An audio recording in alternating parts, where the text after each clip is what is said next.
முக்கிய செய்திகள். பீகாரில் இன்னும் சற்று நேரத்தில் தொடங்குகிறது வாக்கு எண்ணிக்கை. 6 மாநில இடைத்தேர்தல் முடிவுகளையும் அறிவிக்கிறது தேர்தல் ஆணையம். 2002, 2005 ஆண்டு வாக்காளர் பட்டியல் விவரங்களை தேடுவது எப்படி? ஆன்லைன் மூலம் SIR படிவங்களை பூர்த்தி செய்யவும் வழிகாட்டுதல்கள் வெளியீடு. மேகதாதுவில் அணை கட்ட கர்நாடகாவுக்கு உச்சநீதிமன்றம் அனுமதி அளிக்கவில்லை. டெல்டா விவசாயிகளின் உரிமைகளை அரசு விட்டுக் கொடுக்காது என்றும் துரைமுருகன் திட்டவட்டம். வணக்கம். பெரும் எதிர்பார்ப்புக்கிடையே பீகார் சட்டப்பேரவை தேர்தல் வாக்கு எண்ணிக்கை இன்னும் சற்று நேரத்தில் தொடங்குகிறது.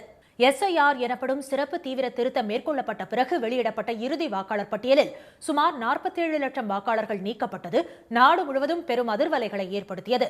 இதையடுத்து மொத்தமுள்ள 243 தொகுதிகளுக்கு கடந்த 6ஆம் தேதி மற்றும் 11ஆம் தேதி என 2 கட்டங்களாக தேர்தல் நடைபெற்றது.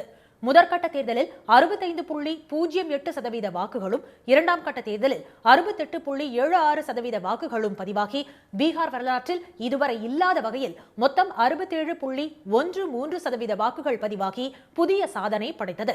இந்த தேர்தலில் ஆண்களை விட பெண்களே அதிக அளவில் வாக்களித்துள்ளனர். 62.8% ஆண் வாக்காளர்களும் 71.6% பெண் வாக்காளர்களும் தங்கள் ஜனநாயக கடமையை ஆற்றியுள்ளனர்.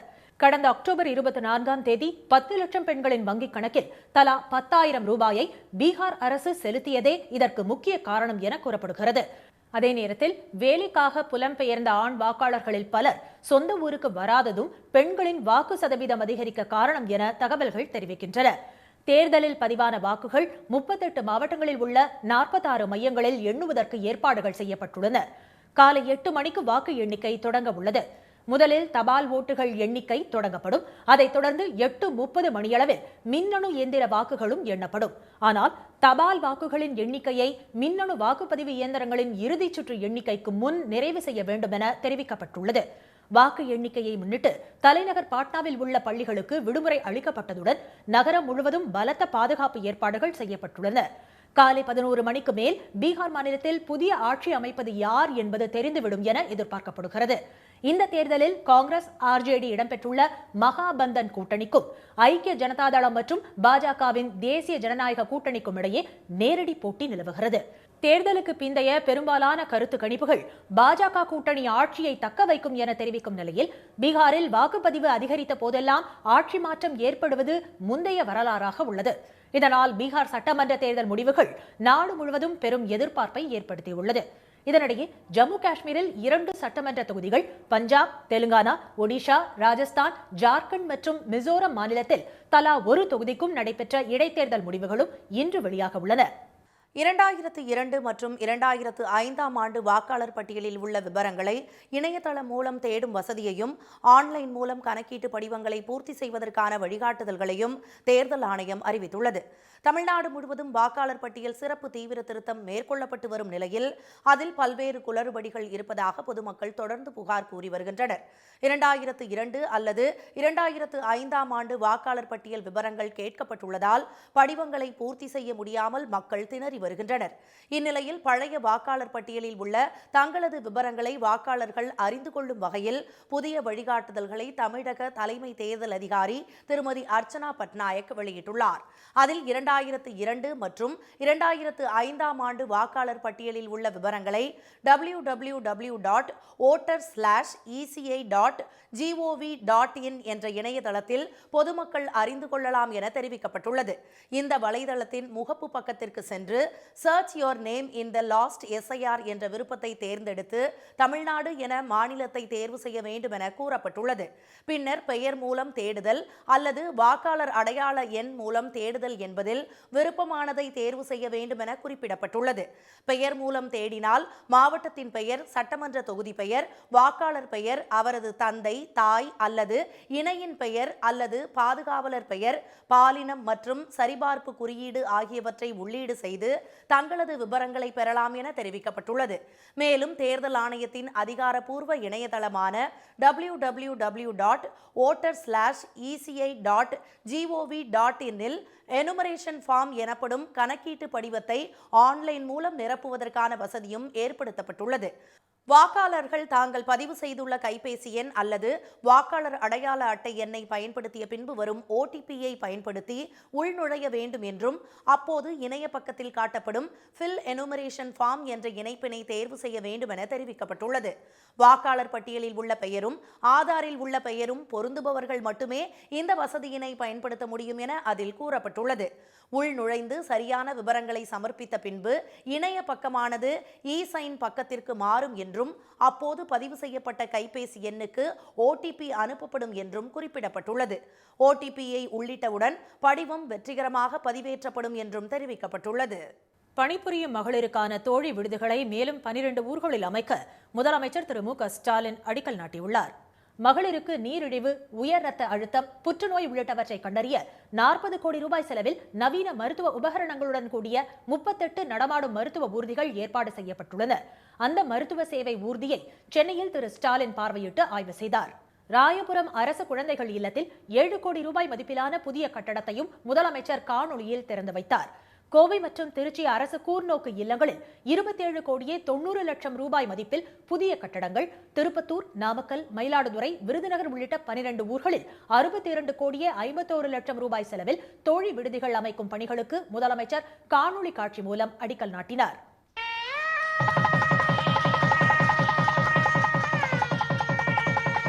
மேலும் காஞ்சிபுரத்தில் 3 கோடி ரூபாய் செலவில் புனரமைக்கப்பட்ட அண்ணா பட்டு விற்பனை வளாகத்தை காணொலி காட்சி மூலம் திறந்து வைத்த திரு ஸ்டாலின் மக்கள் நல்வாழ்வுத்துறைக்கு தேர்வான 233 அரசு பணியாளர்களுக்கு பணி நியமன ஆணைகளையும் வழங்கினார். மேகதாது அணை கட்ட கர்நாடகாவுக்கு உச்சநீதிமன்றம் அனுமதி அளித்துள்ளதாக வரும் செய்தி உண்மை இல்லை என அமைச்சர் திரு துரைமுருகன் தெரிவித்துள்ளார். காவிரி ஆற்றின் குறுக்கே மேகதாது என்னும் இடத்தில் புதிய அணை கட்டும் முயற்சியில் கடந்த 15 ஆண்டுகளாக கர்நாடக அரசு தொடர்ந்து ஈடுபட்டு வருகிறது. 9,000 கோடி ரூபாய் மதிப்பிலான இந்த திட்டத்திற்கு விரைவான திட்ட அறிக்கை தயாரிக்க மத்திய நீர் ஆணையம் அனுமதி வழங்கியுள்ளது. இதற்கு தமிழ்நாடு அரசு கடும் எதிர்ப்பு தெரிவித்து வருவதுடன் உச்சநீதிமன்றத்திலும் வழக்கு தொடர்ந்தது. இந்த வழக்கில் விரிவான திட்ட அறிக்கையை இறுதி செய்து மத்திய நீர் ஆணையத்திடம் வழங்கப்படுவதற்கு முன் தமிழ்நாடு அரசு காவிரி நீர் மேலாண்மை ஆணையம், காவிரி நீர் ஒழுங்காற்று குழு ஆகியவற்றின் கருத்தை கேட்ட பின்பே முடிவு எடுக்க வேண்டும் என உச்சநீதிமன்றம் உத்தரவிட்டுள்ளது. வழக்கு ஒரு எக்ஸ்பர்ட் பாடியிடம் நீங்கள் செல்லுங்கள் என்று தான் சொல்லியிருக்கிறார்களே தவிர அவர்களுக்கு எந்த விதத்திலும் மேகதாது கட்டி கொள்ளலாம் என்று இப்போ சில ஊடகங்களில் இன்னைக்கு உடனே தவறுதலாக வந்துவிட்டது. அது தவறு. அந்த மாதிரி ஒன்றும் உச்சநீதிமன்றத்தில் மேகதாது அணையை கட்டுவதற்காக எந்த உத்தரவும் கொடுக்கப்படவில்லை. அதையெல்லாம் காவேரி வாட்டர் மேனேஜ்மெண்ட் அத்தாரிட்டி அவரிடம் உங்களுடைய குறைகளை எடுத்து சொல்லுங்கள் என்றுதான் எங்களுக்கு அனுப்பி வைத்திருக்கிறார்கள். இதனிடையே மேகதாது அணை கட்டுவதை 4 ஆண்டுகளாக தடுத்து நிறுத்தியது போல் இனி வரும் காலத்திலும் அரசு உரிய நடவடிக்கை எடுக்கும் என்றும், டெல்டா பாசன விவசாயிகளின் உரிமைகளை ஒருபோதும் திராவிட மாடல் அரசு விட்டுக் கொடுக்காது என்றும் நீர்வளத்துறை அமைச்சர் திரு துரைமுருகன் வெளியிட்டுள்ள அறிக்கையில் தெரிவித்துள்ளார். மேகதாதுவில் அணை கட்டுவதற்கு உச்சநீதிமன்றம் ஒப்புதல் அளித்துவிட்டதாக சில தவறான தகவல்கள் வெளிவருவது கண்டிக்கத்தக்கது என்றும் அதில் எள்ளளவும் உண்மை இல்லை என்றும் அவர் கூறியுள்ளார். காவிரியின் குறுக்கே அணை கட்டும் கர்நாடகாவின் முயற்சியை தமிழ்நாடு அரசு முளையிலேயே கிள்ளி எறியும் என்றும், டெல்டா பாசன விவசாயிகளின் உரிமைகளை அரசு ஒருபோதும் விட்டுக் கொடுக்காது எனவும் திரு துரைமுருகன் உறுதிபட தெரிவித்துள்ளார். தாம்பரம் வட்டாட்சியர் அலுவலகத்தை முற்றுகையிட்டு எஸ்ஐஆர் பணியில் ஈடுபட்ட ஆசிரியர்கள் மற்றும் அலுவலர்கள் போராட்டத்தில் ஈடுபட்டனர்.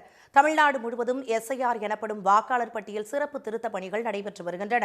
இதில் ஆசிரியர்கள், அங்கன்வாடி பணியாளர்கள் என பல்வேறு தரப்பினர் ஈடுபடுத்தப்பட்டுள்ளனர். பள்ளிக்கு சென்று பாடம் நடத்துவதை விட எஸ்ஐஆருக்கு முக்கியத்துவம் கொடுக்க வேண்டும் என்று ஆசிரியர்கள் நிர்பந்திக்கப்படுவதாகவும், 50 படிவங்களையே வழங்க முடியும் நிலையில் நாள்தோறும் குறைந்தது 200 விண்ணப்பங்கள் விநியோகம் செய்ய வேண்டும் என்றும் வற்புறுத்தப்படுவதாகவும் அவர்கள் குற்றம் சாட்டினர். இதனால் மன உளைச்சலுக்கு ஆளான வாக்குச்சாவடி நிலை அலுவலர்களான அவர்கள் நேற்று தாம்பரம் வட்டாட்சியர் அலுவலகம் முன்பு ஆர்ப்பாட்டத்தில் ஈடுபட்டனர். இலக்குகள் வைத்து பணியாற்றுமாறு அதிகாரிகள் நெருக்கடி கொடுப்பதாக கூறிய ஊழியர்கள், எஸ்ஐஆரில் ஈடுபட்டுள்ள பெண் ஆசிரியர்களும் மற்ற துறை ஊழியர்களும் சிரமப்படுவதாக குற்றம் சாட்டினர். எப்பொழுதுமே எங்கள் மாணவர்களுடைய நலன் கருதியே பணியாற்றக்கூடிய எங்களை நீங்கள் இப்படி விடுப்பு எடுத்து பணியாற்ற செய்வது மிகவும் எங்களுக்கு கொந்தளிப்பாக இருக்கிறது. எங்கள் மாணவர்களை பார்க்க வேண்டாம் என்று சொல்வது எப்படி சரியாகும்? யார் அவர்களுக்கு கல்வியை போதிப்பார்கள்? எங்களை மட்டுமே நம்பி இருக்கக்கூடியவர் அவர்கள். வேறு யார் கற்பிப்பார்கள்? அதனால் இந்த பணியிலிருந்து எங்களுக்கு விலக்களிக்க வேண்டும். 7 மணிக்கெல்லாம் ஃபீல்டுக்கு வரணும், 7 மணி வரைக்கும் அங்கே ஒர்க் பண்ணணும். அடுத்த இடையில் நாங்கள் பெண் ஆசிரியர்கள் எங்களுடைய இயற்கை உபாதைகளை என்ன பண்ணுவோம்? அடுத்தது வீடு வீடாக போய் செய்யணும் அப்படின்னு சொல்லும்போது நிறைய வீட்டில் ரெஸ்பான்ஸே கிடையாது. இதே நேரத்தில் எங்கள் மனசுக்குள்ளே எங்களுடைய பள்ளி வேலைகளும் ஓடிக்கிட்டே இருக்குது. எங்கள் பள்ளியிலிருந்து மட்டும் 21 ஆசிரியர்கள் இந்த பணிக்காக நிர்பந்திக்கப்பட்டுள்ளார்கள். எஸ்ஐஆர் பணிகளிலிருந்து தங்களை விடுவிக்க வேண்டும் என்றும் ஊழியர்கள் வலியுறுத்தினர். குறைந்தபட்ச பணி சுமையையாவது குறைத்து அதை முறைப்படுத்த வேண்டும் என்றும் தேர்தல் ஆணையத்திடம் அவர்கள் கோரிக்கை விடுத்தனர். இது தொடர்பான மனுவை தாம்பரம் வட்டாட்சியரிடம் வாக்குச்சாவடி நிலை அலுவலர்கள் வழங்கினர். எம்பி எம்எல்ஏக்களுக்கு எதிரான வழக்குகளை விரைந்து முடிக்க வேண்டும் என சிறப்பு நீதிமன்றங்களுக்கு சென்னை உயர்நீதிமன்றம் உத்தரவிட்டுள்ளது. எம்பி எம்எல்ஏக்களுக்கு எதிரான வழக்குகளின் விசாரணையை கண்காணிப்பது தொடர்பாக தாமாக முன்வந்து வழக்கை விசாரணைக்கு எடுக்க வேண்டும் என உயர்நீதிமன்றங்களுக்கு உச்சநீதிமன்றம் உத்தரவிட்டிருந்தது. இந்த உத்தரவின் அடிப்படையில் சென்னை உயர்நீதிமன்றம் தாமாக முன்வந்து விசாரணைக்கு எடுத்த வழக்கு தலைமை நீதிபதி திரு ஸ்ரீவத்சவா மற்றும் நீதிபதி ஜி அருள்முருகன் அமர்வில் நேற்று விசாரணைக்கு வந்தது.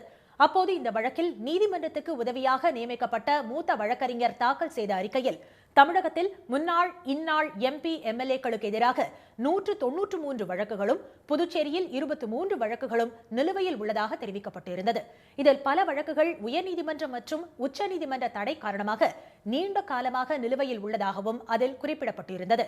இதையடுத்து உயர்நீதிமன்ற தடை உத்தரவு காரணமாக நிலுவையில் உள்ள வழக்குகளின் விவரங்களை அறிக்கையாக 2 வாரங்களில் தாக்கல் செய்ய சென்னை உயர்நீதிமன்ற பதிவுத்துறைக்கு உத்தரவிட்ட நீதிபதிகள் தடை விதிக்கப்படாத வழக்குகளை விரைந்து விசாரித்து முடிக்க வேண்டும் என உத்தரவிட்டனர். தேவையில்லாமல் வழக்கை தள்ளி வைக்க கூடாது என்றும் குற்றச்சாட்டு பதிவுக்காக விசாரணை தள்ளி வைக்கப்பட்டிருந்தது தெரிய வந்தால் அது தீவிரமாக கருதப்படும் எனவும் எம்பி எம்எல்ஏக்களுக்கு எதிரான வழக்குகளை விசாரிக்கும் சிறப்பு நீதிமன்றங்களுக்கு நீதிபதிகள் உத்தரவிட்டனர்.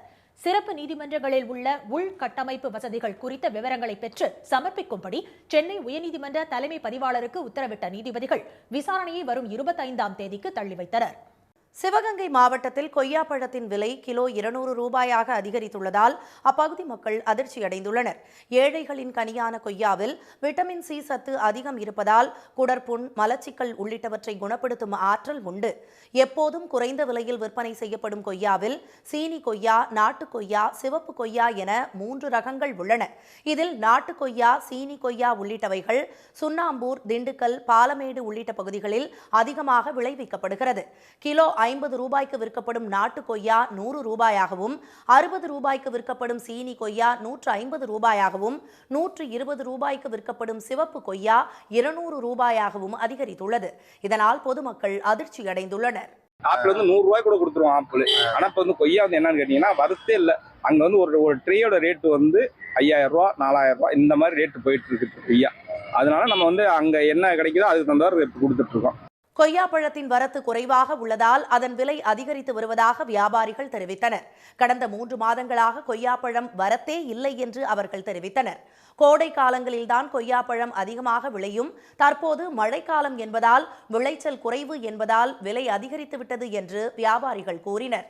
1 கிலோ ஆப்பிளின் விலை 100 ரூபாய் முதல் 120 ரூபாய் என விற்கப்படும் நிலையில் ஏழைகளின் கனி எனப்படும் கொய்யாப்பழம் 200 ரூபாயை தொட்டிருப்பது அதிர்ச்சியை ஏற்படுத்தியுள்ளது.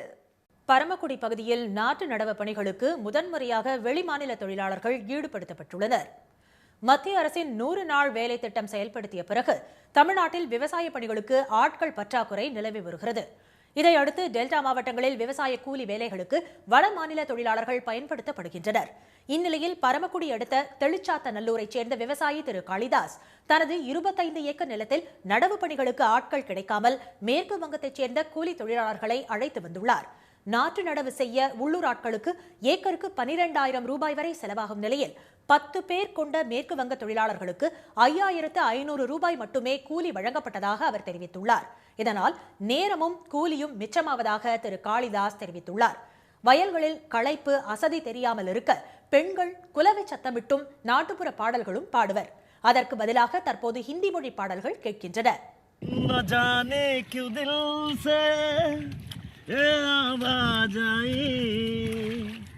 मिलन से ये भरकर तुम्हारी जुदाई. நடவு பணிக்கான நாற்றுக்கு 30 கிலோ செலவாகும் நிலையில் தற்போது 15 கிலோ நெல் பயன்படுத்தப்பட்டதாக திரு காளிதாஸ் தெரிவித்துள்ளார்.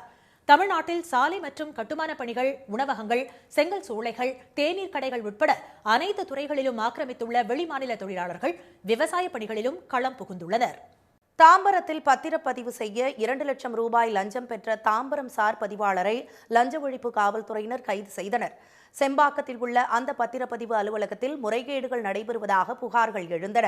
பத்திரப்பதிவுக்கு சென்ற ஒருவரிடம் 10 லட்சம் ரூபாய் லஞ்சம் பேசிய சார் பதிவாளர் திருமதி ரேவதி முதல் கட்டமாக 2 லட்சம் ரூபாயை கேட்டதாக கூறப்படுகிறது.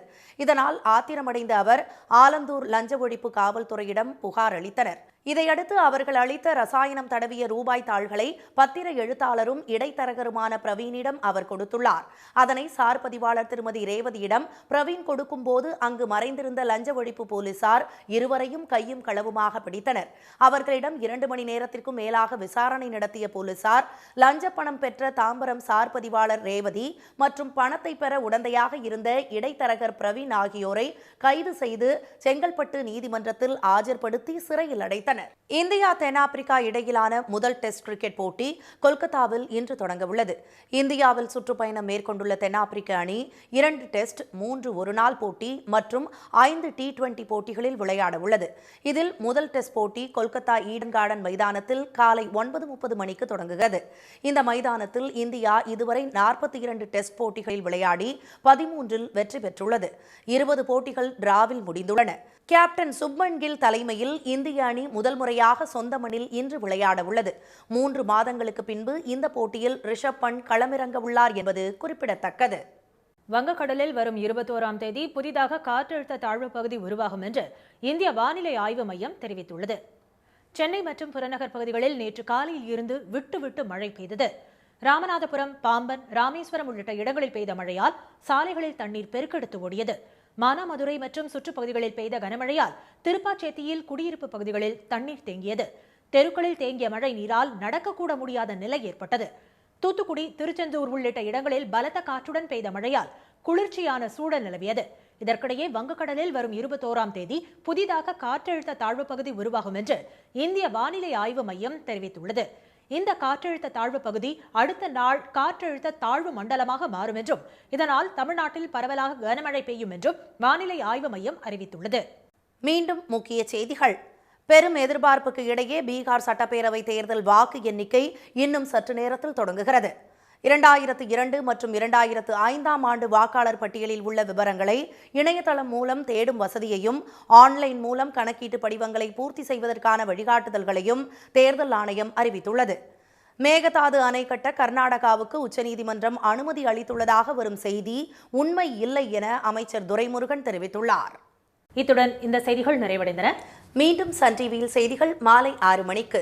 செய்திகளை உடனுக்குடன் தெரிந்து கொள்ள QR கோடை ஸ்கேன் செய்து சன் நியூஸ் வாட்ஸ்அப் சேனலில் இணைந்திருங்கள். வணக்கம். வணக்கம்.